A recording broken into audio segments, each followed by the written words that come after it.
폭우 가운데에서도 주님을 향한 사랑으로 이 자리에 모이신 모든 분들에게 하나님께서 은혜와 사랑의 충만을 주시기를 간절히 소망합니다. 또한 우리 찬양 가사처럼 한 주간 동안에 여러분의 삶의 모든 순간이 주님 앞에서 기쁘시고 또 이 여름 가운데 한 분도 주님 앞에서 건강에 아무런 문제 없이 강건하시기를 간절히 소망합니다. 여러분은 14년 전에 어떠하셨나요?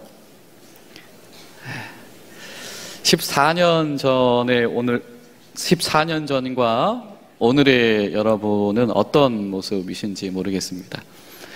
그 14년 동안에 정말 많은 일들이 있으셨던 분도 계실 것이고 그 14년 동안이 어떻게 지나갔는지 정말 손살같이 가신 분도 계실 겁니다.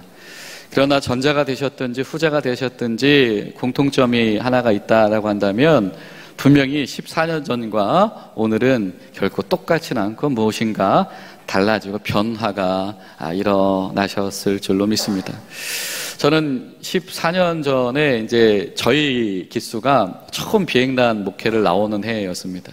그래서 저는 아직도 그 첫 달에 우리가 통화했던 것들이 생생해요. 7월에 이제 목사님들이 인사이동하니까 그때 저희 동계 목사님들이 뭐 김광일 목사님, 이조국 목사님 이런 분들이시거든요. 우리가 무슨 얘기를 했냐면 이러다 죽을 것 같아 그랬어요. 왜냐면 이 여단에서 또 이 대대에서 이렇게 목회를 하다 보니까 기지에 예배가 너무 많고 설교가 너무 많은 거예요. 그래서 이 설교 설교하다가 이 숨막혀서 죽을 것 같아. 이런 이야기들을 했었는데, 확실히 달라진 거는, 그때보다 다들 머리숱이 없어지긴 했고요. 또, 똑같은 것은, 그때나 지금이나 철이 없는 것은 변함이 없는 것 같은데, 확실히 다른 게 있다라는 것이 한 가지가 있다면, 그 14년의 기간 동안에 정말 많은 분들에게 사랑을 받고 그리고 정말 많은 분들의 동역을 힘입었다라고 하는 것입니다. 오늘 사도 바울이 이런 표현을 써요. 내가 14년 만에 다시 왔습니다. 다시 갔습니다. 내가 14년 만에 다시 예루살렘 교회를 갔고 그리고 우리가 읽지는 않았지만 이 9절 10절 말씀을 보면 드디어 뭐 했냐면 드디어 악수했습니다. 이런 표현을 씁니다. 14년 만에 내가 예루살렘 교회로 가서 예루살렘 교회 지도자들과 드디어 내가 악수하고 그 다음에 우리가 사역을 어떻게 할지 이렇게 나눠서 합시다. 당신은 유대 지역을 하고 당신은 헬라 지역을 하고 그런데 우리 가난한 사람들 위한 사역은 너는 하지 말고 같이 힘씁시다 라고 하는 이 동역에 대한 이야기를 14년 만에 드디어 했어요 라고 하는 편지를 지금 쓰고 있지요. 여러분, 주님 안에서 14년을 기다린 사랑, 14년을 준비된 은혜가 저 여러분 가운데에서도 있는 복된 한 주 되시기를 간절히 소망합니다. 여러분, 기독교인이라고 한다면 우리가 주님으로부터 두 번의 부르심을 받게 되어져 있습니다. 첫 번째는 무엇이냐면 사도 바울이 로마서에서 말하는 것처럼 회복으로의 부르심입니다. 무슨 회복? 하나님의 자녀로의 관계 회복으로의 부르심이다 라고 하는 거죠. 하나님을 모르는 자, 하나님과 상관없는 자, 하나님 형상이 훼손되어졌던 이가 오직 은혜로 예수 그리스도의 십자가의 공로로 인하여 오직 하나님의 사랑으로 인하여 하나님의 자녀로 관계가 회복되어진 부르심이 우리 가운데 일어난 줄로 믿습니다.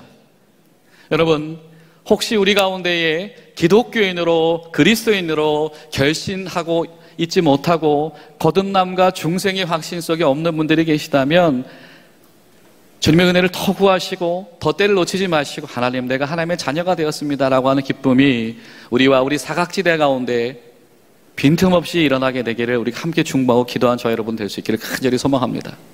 그리고 두 번째 부르심이 있다라고 하면 무엇이냐면 그것은 바로 존재 목적의 변화로의 부르심입니다. 우리가 제자로의 부르심이라고 하기도 하고요. 우리가 선교적인 선교자로서의 부르심이라고 말하기도 하고 증언자로서 부르심이라고 말하기도 하지요. 하지만 성경 분명히 선언합니다. 하나님께서 세상을 이처럼 사랑하사 독생자 예수 그리스도를 우리에게 주셨나니. 할렐루야. 하나님께서 이 세상을 사랑하셔서 예수 그리스도의 십자가의 은혜로 우리가 주님의 자녀가 된 줄로 믿습니다. 그리고 하나님께서는 그 주님의 자녀가 된 그리스도인들을 통하여서 이 세상이 구원에 이르기를 원하시는 그런 하나님이신 줄로 믿습니다. 이렇게 기독교인은 관계 회복으로의 부르심, 그리고 존재 목적의 변화로의 부르심으로 하나님 앞에서 거듭해서 2번이나 부름 받았다라고 하는 것이죠. 그렇죠, 여러분? 여러분 얼마나 감격적이셨습니까? 처음 예수님 만날 때 여러분 얼마나 행복하셨어요? 내가 예수님을 믿었습니다. 주님을 영접했습니다. 하나님의 자녀가 된 관계의 회복을 우리 가운데서 알고 경험하게 되어졌습니다. 그러고 나니까 확신이 생기죠. 우리 소속이 달라졌습니다. 우리 시민권은 이 땅에 있지 않고 하늘의 시민권을 둔 자로서의 삶의 확신들이 우리 가운데 생겨지기 시작을 합니다. 그러고 나니까 하나님 나라의 시민권을 둔 자들의 삶의 결심들이 우리 가운데 생겨져 나게 되는 것이죠. 사도 바울은 바로 이 확신 속에서 살아갔던 사람이다라고 하는 것이죠. 그런데 한 가지 문제가 있습니다. 그것은 무엇이냐면 우리가 이렇게 은혜 속에서 살아가지만 우리가 믿음으로 살아간다라고 하는 것, 우리가 하나님을 신뢰한다라고 하는 이 삶이다라고 하는 것이 결코 그렇게 공식처럼 단순하지가 않더라라고 하는 것이죠. 아, 내가 예수님 믿었으니까 이제 난 변화됐지. 그게 아니더라고 하는 것이죠. 사도 바울이 지금 몇 년 만에 동역자들과 지금 악수를 했다고요? 14년 만에. 아니, 예수님께서 그렇게 사랑하셨던 제자들의 공동체가 세운 예루살렘 교회가, 그리고 누구보다도 가장 먼저 성령 충만의 역사가 일어났던 예루살렘이 주님께서 말씀하신 그 궁극적인 비전, 땅끝까지 선교를 위해서 부름받은 이 사도 바울과 그 동역자들과 악수하는데 14년이 걸렸더라라고 하는 것이죠. 여러분 성경을 한번 볼까요? 이 갈라디아서 우리가 좀 읽지는 않았지만 그 앞절 15절부터 1장 15절부터 보면 19절까지 성경이 이렇게 말해요. 그러나 내 어머니의 태로부터 나를 택정하시고 그의 은혜로 나를 부르시니가 그의 아들을 이방에 전하게 하기 위하여 그를 내 속에서 나타내시기를 기뻐하셨을 때에 내가 곧 혈육과 의논하지 아니하고 또 나보다 먼저 사도된 자들을 만나려고 예루살렘으로 가지 아니하고 아라비아로 갔다가 다시 다메섹으로 돌아간도라. 그 후 3년 만에 내가 게바를 방문하려고 예루살렘에 올라가서 그와 함께 15일을 머무는 동안 주의 형제 야고보 외에 다른 사도는 보지 못하였노라. 그때 이후로 14년이 흘렀다. 예수님께서 사도 바울을 만나주셨죠. 사울아 사울아 누구십니까? 나는 네가 핍박하는 예수다. 그 예수님을 만나면서 그의 인생 자체가 송두리째 변화되었습니다. 그리고 그의 결심이 얼마나 컸든지 행여라도 내 주변 사람 가족들이 말릴까봐 아무하고도 상의하지 않고 기독교인이 되기로, 하나님의 사자 전도자가 되기로 작정을 하였고, 그리고 어떻게 해요? 3년이라는 시간 동안에 광야에서, 아라비아에서, 다메섹에서 성실하게 그 준비를 마쳤습니다. 으르치면 기초군사훈련을 마친 것이지요. 그래서 이제 하나님 어떻게 사명을 감당해야 될까요? 어떻게 주님의 종이 되어야 될까요? 그 마음도 의논하고 그 이야기도 하기 위해서 예루살렘 교회로 갔더니 어떻게 해요? 만나주지도 않더라. 그 이후로 사도 바울에게 14년의 시간이 흘러갔다라고 오늘 고백을 하고 있습니다. 여러분, 때로는 우리가 하나님과의 관계 속에서 하나님, 이것이 하나님을 신뢰하는 것인가요? 라고 하는 믿음을 견지하고 지켜야 될 때가 있습니다. 오직 의인의 믿음으로 말미암아 살리라. 믿음은 하나님을 신뢰하는 것이다. 성경은 이 하나님을 신뢰해야 됨을 몇 가지 측면에서 우리에게 보여주십니다. 뭐냐면 하나님을 신뢰한다. 왜? 때로는 하나님께서 침묵하시기 때문이다 라고 하는 것이죠. 여러분, 하나님의 침묵을 경험해 보셨습니까? 어떠셨나요? 하나님께서 하나님 이거 하나님 A를 주십시오. 아니면 그 A 아니었나요? 그럼 하나님 B를 주십시오 라고 기도했을 때에 하나님이 침묵하시면 여러분 어떤 경험을 하시던가요? 기독교 저술가인 C.S. 루이스가 이렇게 말을 했어요. 때로 하나님의 임재를 경험하지 못하는 순간이 나에게 찾아오는 것 같다. 그때 나는 침묵의 벽 앞에 놓여 있는 것처럼 느껴진다. 문이 얼마나 쾅 닫히는지 하나님 침묵하시니까 빗장 닫히는 소리가 더 크게 들리는 것 같고, 하나님 이게 맞나요? 라고 내 질문 소리만 더 크게 들린다.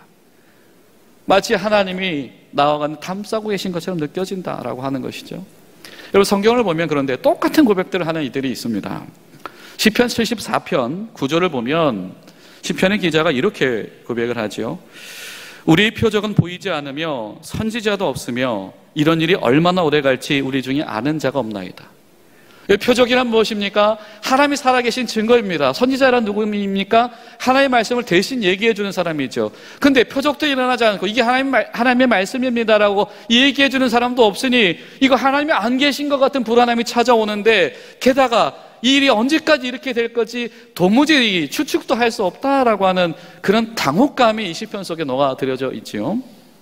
그리고 잘 아는 우리 사사기 6장 13절 말씀 보면 소위 이 포도주 타작 마당에서 몰래 곡식을 이 타작하면서 숨어 있었던 기드온에게 하나님의 사자가 와서 말씀하시죠. 하나님께서 널 용사로 세우셨다라고 말씀할 때 기드온이 뭐라고 대답합니까? 기드온이 대답할 때 이렇게 대답합니다. 오 나의 주님, 여호와께서 우리와 함께 계시면 어찌하여서 이 모든 일이 우리에게 일어났사옵나이까? 라고 이야기합니다. 또 우리 조상들이 우리에게 이르기를 여호와께서 우리를 애굽에서 올라오게 하신 것이 아니냐 한 그 모든 이적은 어디에 있나이까? 혹시 우리를 버리신 것이 아니나이까? 그래서 미디안 손에 우리를 넘겨주신 것이 아니나이까? 이렇게 질문합니다. 이 기드온과 그 시대를 살아갔던 사람들 가운데 그 마음속에서는 하나님께서 우리 보호하시고 함께 하실 것 옛날 조상 때에만 그랬나 보죠? 출애굽할 때만 그랬나 보죠? 지금 우리 버리셨나 보죠? 그러니까 저 사람들이 우리 이렇게 괴롭히나 보죠? 이런 절규들이 찾아왔다라고 하는 겁니다. 또 여러분 이사야서를 보면요, 이사야서 64장을 보면 여러분 이사야가 얼마나 위대한 선지자입니까? 그는 두려움이 없는 사람이죠. 그렇죠? 왕들 앞에서, 종교 지도자들 앞에서 단호하게 하나님의 말씀을 선언하는 자였습니다. 근데 그랬던 그가 이사야서 64장을 보면 이렇게 고백합니다. 천지를 진동하시던 주님의 역사는 어디 갔습니까? 혹시 주께서 우리에게 얼굴을 숨기셨나이까? 그 하나님의 명에 그 단단히 사로잡힌 이사야조차도 때로는 하나님 지금 나한테서 숨으신 건가요? 라고 하는 그러한 처절함을 경험을 하더라라고 하는 것이죠.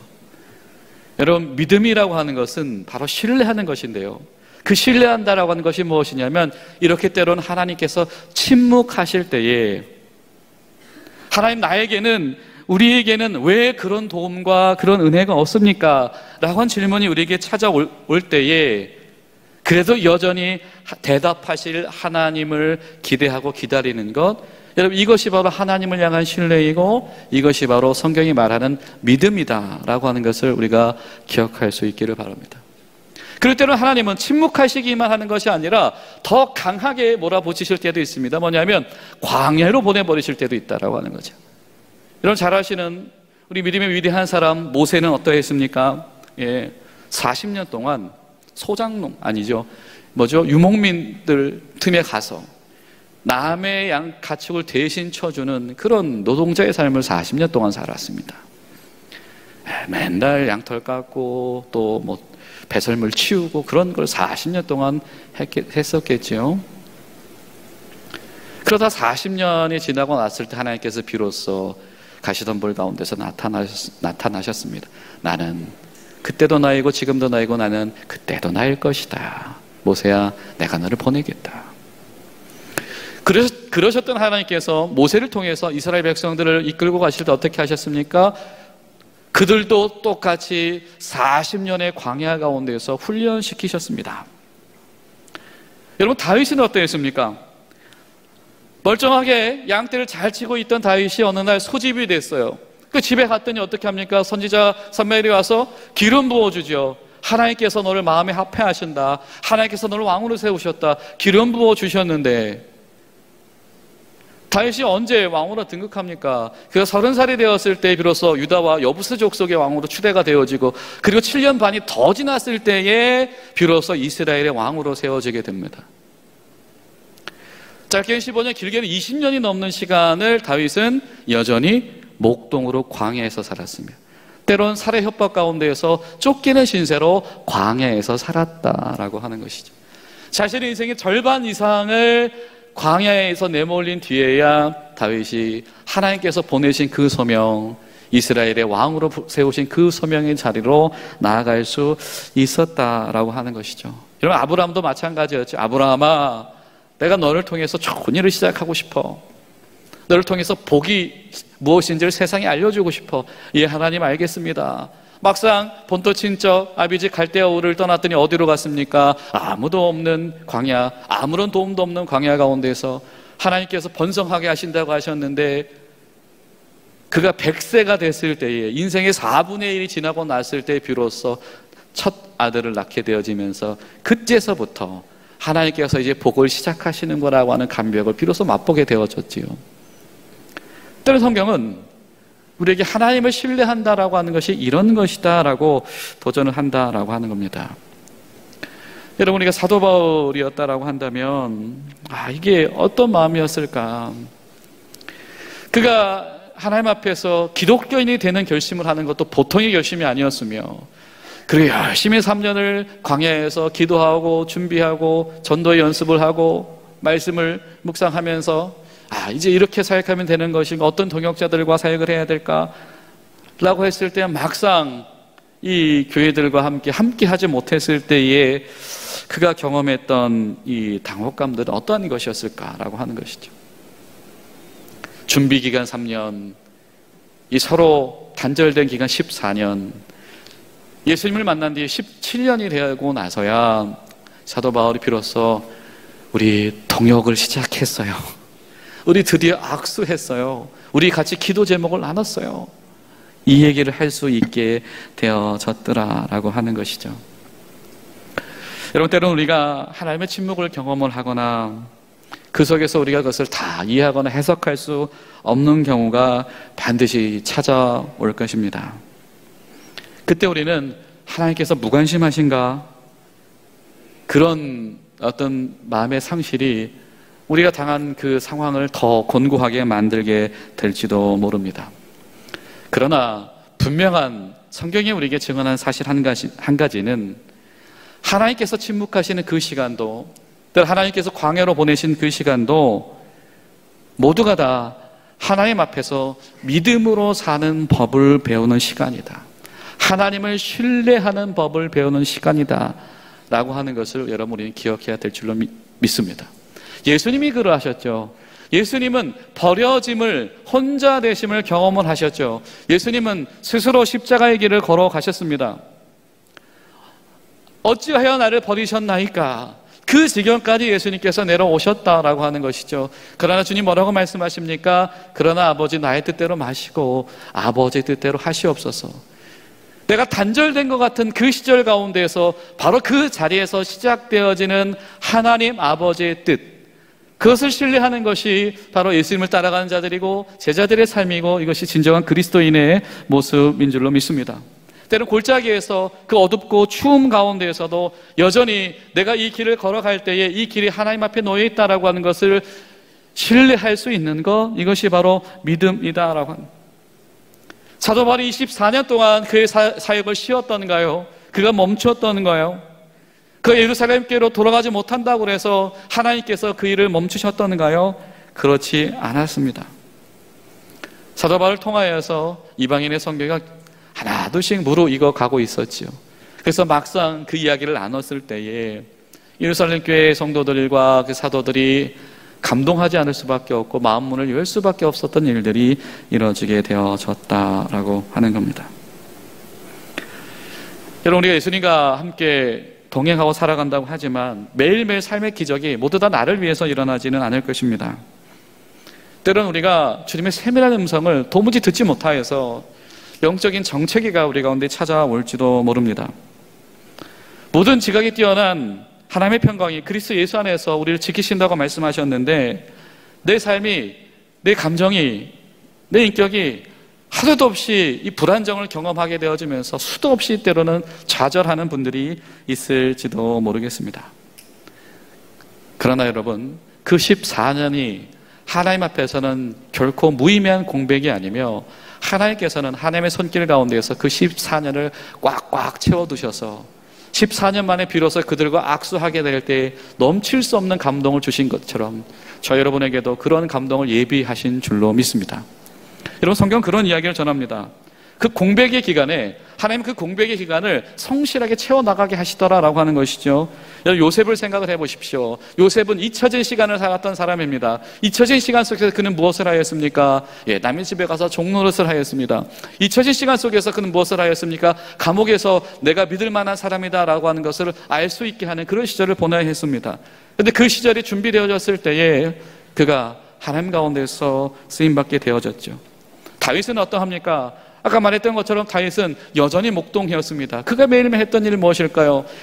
가축들을 치우고 배설물들 치우고 데리고 나가고 새벽에 일찍 일어나고 낮에 잤다가 또 밤에 일어나고 이런 일을 반복하면서 때로는 짐승들 찾아오면 그 쫓고 그렇게 하죠. 근데 여러분, 성경은 뭐라고 고백합니까? 내가 아버지의 양떼를 지키는 목동이었는데요, 내가 목자기 때문에 내 양떼를 지키기 위해서 사자와 곰들과 싸웠습니다. 그랬는데 양떼를 지키는 내 입장에서 보니 하나님의 백성을 조롱하는 저 블레셋 군대는 그냥 내버려 두어서는 안 되겠습니다. 그러니 아버지의 양떼를 지키던 내가 하나님의 백성을 지키기 위해서 나가서 싸우겠습니다. 여러분, 이것이 목동인 다윗이 하던 고백이다라고 하는 것이죠.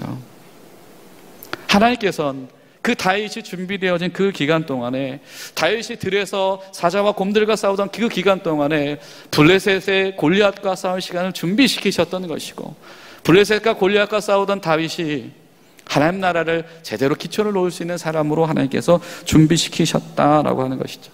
사실 사도 바울이 똑같은 은혜와 고백 가운데 있었던 사람인 것 같습니다. 그러니까 그가 빌립보서에서 그렇게 고백을 하죠. 빌립보서 1장 21절을 보면 사도 바울이 이렇게 고백을 합니다. 이는 뭐예요?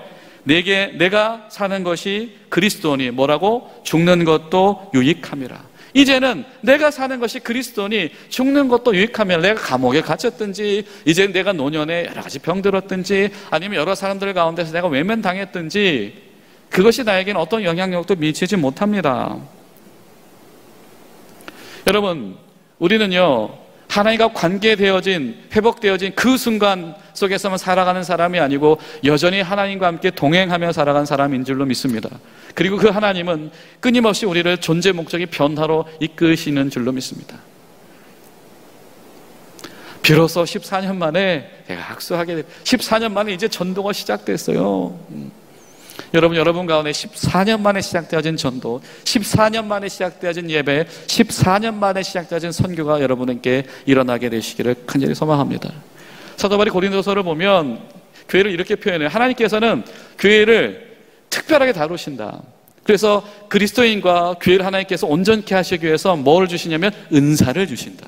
성령의 선물이 은사를 주신다라고. 여러분, 성도로 살아간다라고 하는 건 뭐냐면 이제는 내 힘으로 살아가는 것이 아니고 주님이 주신 것으로 살아가는 것입니다. 어떤 은사들을 주십니까? 말씀의 은사를 주셔요. 지혜의 말씀과 지식의 말씀을 주십니다. 알지 못했던 하나님의 말씀이 내 안에서 살아 숨쉬며 그것이 밖으로도 나아갈 수 있게끔 할 수 있는 그 은사를 주신다. 어떤 은사를 주신다? 믿음의 은사를 주신다. 어떤 상황 속에서 내가 하나님을 신뢰하는 것, 내가 하나님을 몰랐을 때는, 예수 그리스도를 몰랐을 때는 내가 고통만 만나면, 고난만 만나면 이리 흔들리고 저리 흔들렸는데 이제는 내가 그 모든 것 가운데서 흔들림이 없는 믿음의 사람이 되었다라고 하는 것이죠. 어떤 은사를 주시느냐? 병 고치는 은사를 주신다. 여러분, 오늘날에 우리 자녀들을 공부 잘해서 의사가 되고 의료진이 되었을 때 여러분 그들이 하나님의 손길로 사용되어지기를 여러분 소망하시길 축원합니다. 그들의 지식이 하나님의 은사인 거죠. 그들의 지식과 그들의 지혜가 사람을 살리고 병을 고치는 하나님의 손길로 사용되어져야 될 줄로 믿습니다. 하나님의 은사로 살아갑니다. 이들 중에서 예언하는 사람들이 생겨요. 말씀으로 비평해낼 수 있는 사람, 이것이 진리고 이것이 어둠이다라고 하는 것을 분별해낼 수 있는 사람들이 생겨지는 것, 이것이 하나님이 원하시는 바이다라고 하는 것이죠. 그리고 그들이 그 구별하여지는 것을 가지고 리더십을 가지고 공동체를 이끌고 가는 것, 하나님의 영역과 상반된 영역이 무엇인지를 알게 해나가는 것, 이거 리더십 아닙니까? 이것이 바로 하나님이 주신 은사다라고 하는 것이죠. 여러분, 우리 가운데에 하나님의 이끄심, 그 리더십을 발휘하는 이들이 공동체 가운데 세워지는 것, 여러분, 이것은 하나님께서 우리 가운데 함께 계시다라고 하는 증거인 것이고, 하나님이 여전히 우리를 변화 속에 두고 계시고 우리의 존재 목적을 계속해서 이끌고 나가신다라고 하는 것이죠. 또 여러분, 은사 중에 어떤 은사가 있습니까? 새로운 언어의 은사가 있습니다. 그렇죠? 방언의 은사. 때로는 여러분의 언어가, 여러분의 눈빛이, 여러분의 몸짓이 세상이 알지 못하던 언어가 되어져서 누군가의 속사람을 치유하고 그거의 소통이 일어나며 그 영혼을 만지는 역사가 있게 되시기를 간절히 소망합니다. 임마누엘 할렐루야 찬양대가 아니라 임영웅 을 통해서 위로받으시는 분들 많으시더라고요. 예. 그렇죠. 이런 노래가 언어가 되기도 하죠. 예. 새로운 언어로 사람의 마음을 위로하기도 합니다. 여러분, 오늘 너무 신기하지 않습니까? 동기덕 쿵덕인데요, 오늘 찬양이 완전히 첼로와 바이올린으로 동기덕 쿵덕을 하는 이상한 현상이 벌어졌잖아요. 너무 신기하지 않나요? 저만 신기했군요. 저는 너무 신기했어요. 그래서 이따 이 얘기 꼭 해야지, 제가 막 안 잊어버리려고 아까. 이 새로운 언어 아닙니까?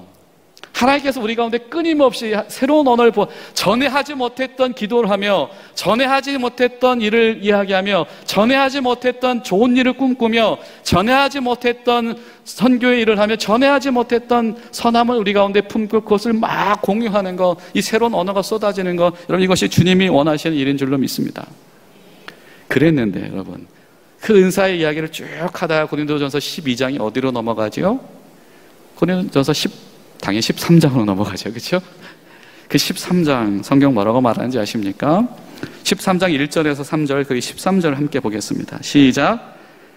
내가 사람의 방언과 천사의 말을 할지라도 사랑이 없으면 소리나는 구리와 울리는 꽹과리가 되고, 내가 예언하는 능력이 있어 모든 비밀과 모든 지식을 알고 또 산을 옮길 만한 모든 믿음이 있을지라도 사랑이 없으면 내가 아무것도 아니요, 내가 내게 있는 모든 것으로 구제하고 또 내 몸을 불사르게 내줄지라도 사랑이 없으면 내게 아무 유익이 없느니라. 그런즉 믿음, 소망, 이 세 가지는 항상 있을 것인데 그 중에 제일은 무엇이다? 사랑이라. 하나님께서는 반드시 교회와 성도들에게 은사를 주십니다. 그 의미는 이제는 하나님이 주신 것으로 살아가는 변화를 경험하고 변화 속에서 열매를 맺게 하시는 것입니다. 그런데 하나님이 주신 그 모든 것의 최종 목표와 최종 목적지가 어디다? 무엇이다? 무슨 은사? 사랑의 은사다.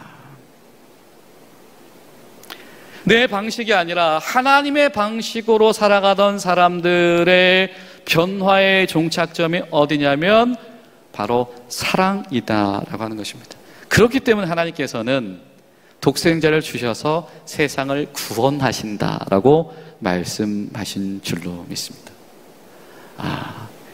그리스도인이 되어져서 변화되어진 이 회복되어진 관계 속에 들어오니까 14년 동안 준비되어졌더니 드디어 악수했어요.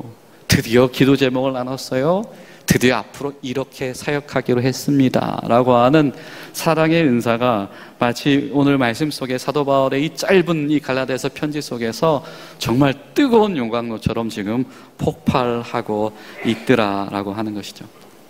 여러분, 우리 교회 청년 중에 예수님 같은 청년 보신 적 있을 거예요. 일부 예배 드리는데요, 오늘 일부 예배 안내라고 헌금위원회 했던 태현 형제라는 청년인데요, 저는 이 친구 볼 때 예수님 보는 것 같아요. 머리가 너무 멋있어요. 예. 그래서 쟤 나한테 예수님처럼 보이려고 머리 길렀나 그랬는데, 그 형제님 말을 들어보니까 2년 전에 군을 제대를 했는데 제대하면서 하나님께서 그런 마음을 주시더래요. 누군가에게 도움이 됐으면 좋겠다. 그래서 어떻게 하다 보니까 소암 환자들을 위해서 이 가발을 만드는 데에 머리카락이 필요하다라는 소식을 접했대. 그래서 그날부로 형제가 결심을 하고 2년 동안 머리를 길렀답니다. 그리고 이제 거의 자를 때 됐어요 그러더라고요. 그죠? 우리 자식 아니니까 박수를 안 하죠. 여러분 너무 감사하지 않습니까? 우리 젊은이들 가운데 그런 젊은이가 우리 군 가족 가운데 있는 거예요. 얼마나 감사합니까? 근데 오늘 이 성경이 도전하는 목적지가 그러하다라고. 하나님께로 초대되어진 우리가 가는 최종 목적지가 어디냐? 바로 사랑의 은사다. 변화를 향해서 나아가는 것 가운데서 그 14년의 기간을 주님 안에서 무르익게 할 수 있는 바로 그 하나님을 신뢰하는 자들, 그들이 바로 하나님을 사랑하는 자이고 그들이 바로 성도이고 그들이 바로 교회이다라고 하는 것이죠. 사랑하는 우리 중앙교회 성도 여러분, 여러분에게도 그 14년 만에 감격이 찾아오게 되시기를 간절히 축복합니다. 하나님과의 자녀됨으로 들어오신 여러분들, 그 여러분들을 통해서 발현되어지는 그 사랑의 은사가 반드시 하나님께 쓰임받을 줄로 믿습니다. 기도하시겠습니다. 하나님 감사합니다. 우리 공군중앙교회 성도들을 주님의 자녀로 삼으시고 우리가 제자로 증언자로 교회로 모이도록 우리를 일으켜 세우시니 감사드립니다. 주님, 저희가 불러내신 하나님을 신뢰하면서 우리 가운데서 하나님이 원하시는 우리 존재의 목적의 변화, 이 가운데서 우리가 더 충만하며 더 하나님을 신뢰하며 하나님 앞에 쓰임받는 감격들을 잃지 않는 복된 성도들 될 수 있도록 도와주시옵소서. 예수님의 이름으로 기도하옵나이다. 아멘.